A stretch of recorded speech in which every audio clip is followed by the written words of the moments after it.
Hey Pellerinos, welcome to my first Reformation Rambles of 2022.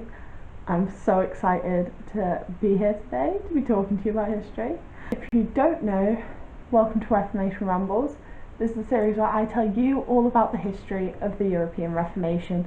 Today, I want to talk about a guy who never quite managed to live up to his father's legacy. Born on the 15th of February 1472 to Lorenzo the Magnificent and Clarice Orsini in Florence. Let's talk about Piero di Lorenzo de' Medici, or as he's more commonly known, Piero the Unfortunate. Part 1. Set for success. Piero was educated really well, in part so he could succeed his father as head of the family, but also so he could succeed as ruler of Florence. Whilst he would have all the actual power in this partnership, he was technically under a few other people in terms of how the tier actually worked.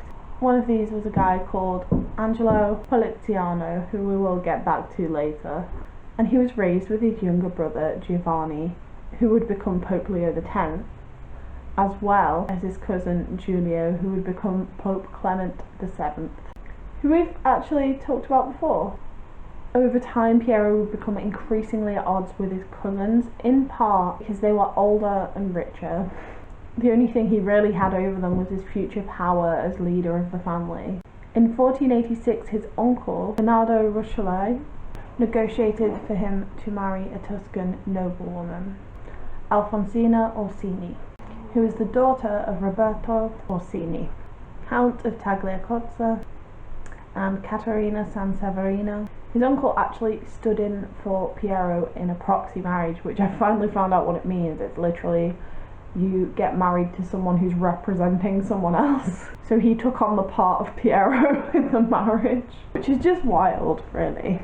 The two eventually met in 1488. Alfonsina allegedly thought the marriage was beneath her, and she found Florence quite dull in comparison to Rome, where she'd been spending most of her time before she got married. Regardless of her distaste, they did still have two children, Lorenzo II, Duke of Urbino, and Clarice de' Medici. Now, loads of sources describe Piero as feeble, arrogant, and undisciplined, but that may be down to his, part 2, daddy issues. Piero was really well educated. He also wrote verse, but everyone said it wasn't as good as his father's. Throughout his teen years, he really strove to emulate Lorenzo, his dad, although reportedly Lorenzo spoke about his children by saying, "One is foolish, the other is clever," and it's widely believed the foolish one was in reference to Piero. Many historians think Piero's sort of widely disliked rash decision that he would eventually become known for were attempts to emulate his father's quick thinking. Lorenzo had infamous decisiveness, but as you can tell from these descriptions, his attempts failed. So as this general life of privilege had just led to this arrogance, whilst he was still alive, Lorenzo encouraged Piero to forge friendships and relationships with all the leading Florentine families. These people basically controlled whether his family would stay in power. It was really important that he keep them on side, and Lorenzo was trying to help him do this. But Piero's arrogance eventually made him very unpopular.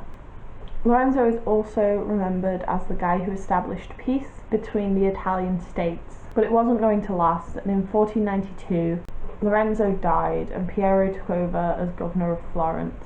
By 1494 the peace would collapse. Part 3. The Italian Wars.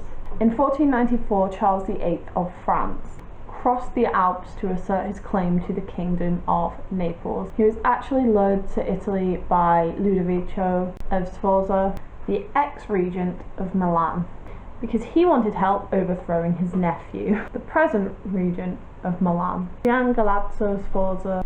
Now, this is way before handy things like, phones or even telegrams. So to maintain a line of communication between Charles's troops in Milan and Naples, he needed to pass through Tuscany and leave some troops there.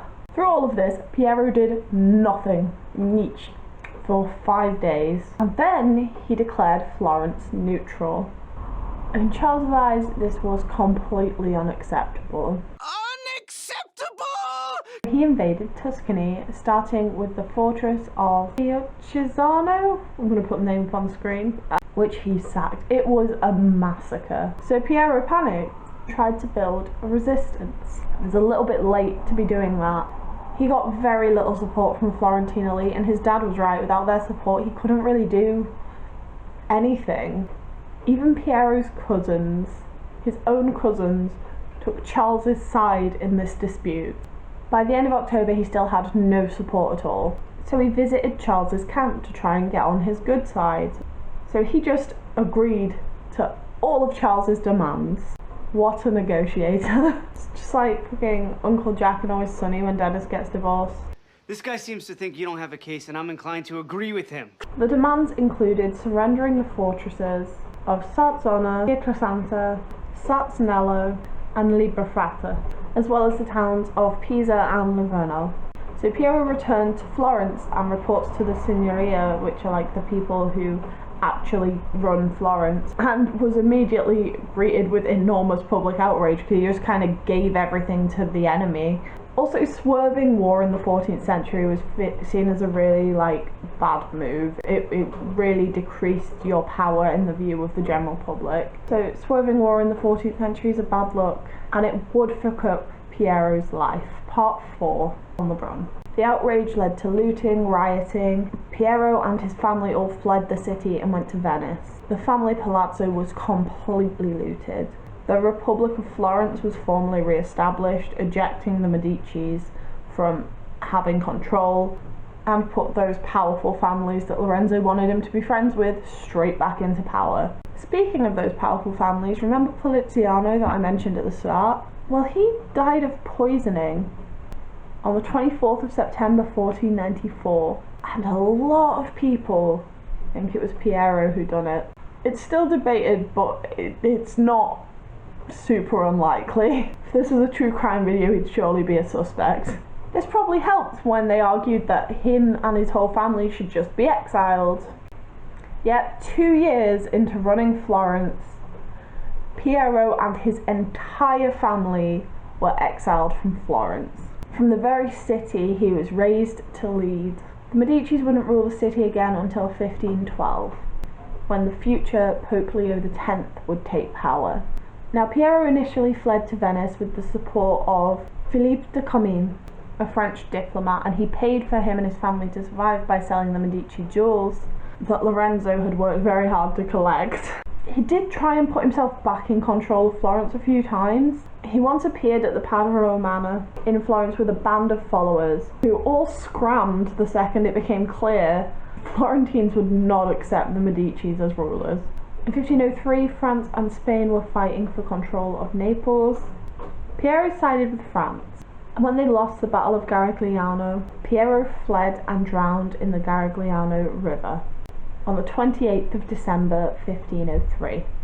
He's buried in the Abbey of Monte Cassino, and that is the unfortunate life of Piero de Lorenzo de Medici. Really hope you guys enjoyed this. If you did, please give me a cheeky like and subscribe.